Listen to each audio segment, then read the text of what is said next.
তো 7টা গাড়ি আর কি আইনি ব্যবস্থার মাধ্যমে এসিলেনের হাতে আর কি তুলে দেওয়া হয়েছে। আগামীতে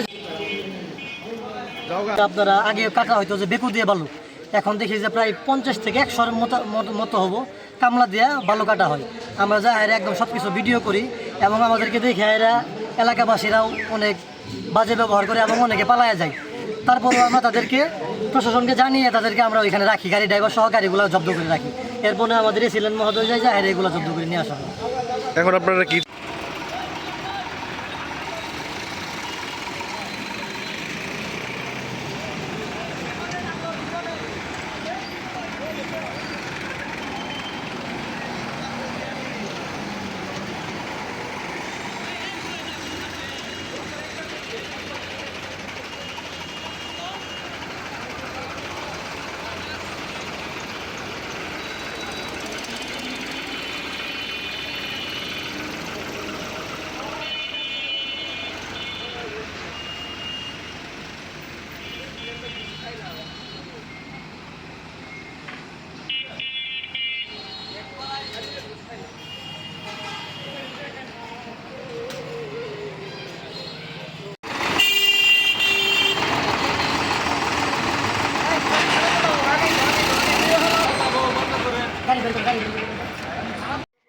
এগুলা নিয়ে আইছে যে এই পাশে ইয়ে আছে না ছাত্র পোলাবান সব গেছিল।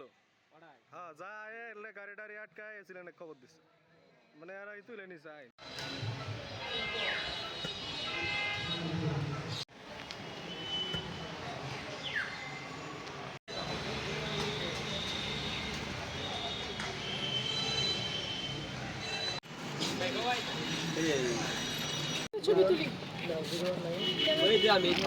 আসসালামু আলাইকুম, আমি মোহাম্মদ মাশরাফি, নালন্দা বৈষম্য বিরোধী ছাত্র আন্দোলন থেকে বলছিলাম। আসলে আজকের যে বিষয়টা বালুরঘাট, এটা একটা সরকারি প্রকল্প।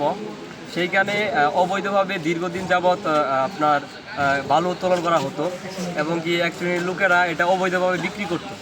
তো এটা আমরা প্রশাসনকে অনেকবার বলছি, কিন্তু তারা হয়তো বা ওইভাবে কাজ করতে পারে নাই, কারণ তারা মূলত সকাল 5টা থেকে সকাল 10টা পর্যন্ত এই কাজটা করতো, মানে বালু উত্তোলন করতো, বিক্রি করতো অবৈধভাবে।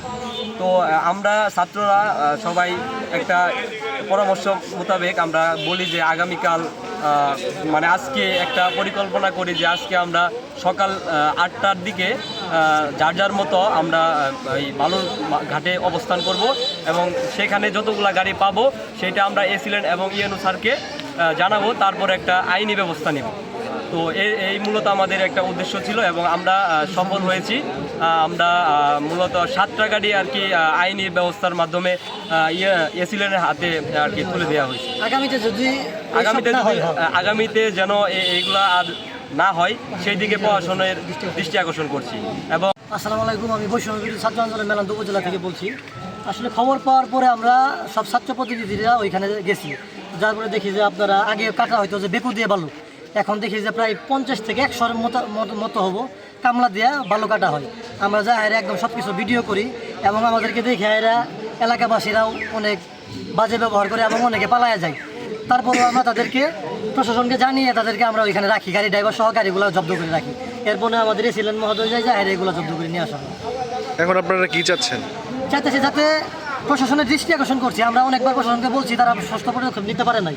আমরা চাচ্ছি যাতে দ্বিতীয়বার আর যেন এরকমভাবে অবৈধভাবে বালু না কাটা হয়, এটার একটা সুস্থ বিচার এবং সুস্থ একটা পরিকল্পনা মাফিক এটা নিলামে উঠুক, এটাই আমরা চাচ্ছি। আচ্ছা ঠিক আছে। এর আগেও দেখা যাচ্ছে যে বেশ কয়েকটা গাড়ি আটক হয়েছে অজানা শক্তির কারণে, আবার ওগুলা ছাড়া পায় ওগুলাই দেখবে আবার মাটি কাটতেছে। এই বিষয়ে প্রশাসনের প্রতি আপনার ইয়েটা কি থাকবে, চাওয়াটা কি থাকবে? প্রশাসনের কাছে চাহিদা থাকবে যাতে কোনো নেতা বা কারো সুপারিশ দিয়ে এই গাড়িগুলো না ছাড়া হয় এবং আমার ছাত্র প্রতিনিধি যারা আছে গাড়ি ছাড়ার সময় কী পদক্ষেপ নেওয়া হবে আমাদেরকে যাতে জানানো হয়। আমরা প্রশাসনের সঠিক দৃষ্টি আকর্ষণ করছি, এইখানে কোনো দল নাই বা কোনো ক্ষমতা নাই, এখানে ছাত্র প্রতিনিধিরা যায় হাইরাইছিলেন এবং পুলিশের মোতাবেক সবাই ধরা হয়েছে এবং এটা সুস্থ যাতে একটা বিচার হয় আর কি। জায়ান, আমি মেলান্দা বৈষম্য বিরোধী ছাত্র আন্দোলনের একজন প্রতিনিধি। তো আমরা প্রথমে সেখানে গেলাম, তার আগেও আমরা অনেকবার গিয়েছিলাম, তো তাদেরকে কিছু করা যায় নাই, তাদেরকে পাই নাই আমরা। তো এখন আমরা প্ল্যান করি, গতকালকে প্ল্যান করি যে এরকম এরকম আমরা যাব। আমরা সবাই ছাত্র প্রতিনিধিরা এক হয়ে তারপর আমরা প্ল্যান করি যে প্ল্যান মোতাবেক আজকে আমরা যে সকালবেলা তারপর তাদেরকে দেখি যে এরকম 7-8টা তারও বেশি গাড়ি করছিল।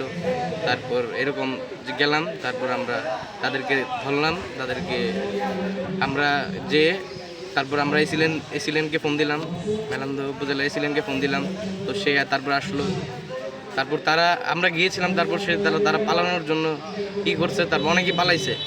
তারপর আমাদের ছাত্র প্রতিনিধিরা সবাই আমরা ওদের এলাকাবাসী যারা ছিল আর যারা ড্রাইভার তারা আমাদেরকে অনেক করছে, তো টেট দিছে অনেক তারপর আমরা এসিলেন ম্যাডামকে ফোন দিই, তারপর সে আসে, তারপর গাড়িগুলো জব্দ করে তারপর আমরা থানায় নিয়ে আসি।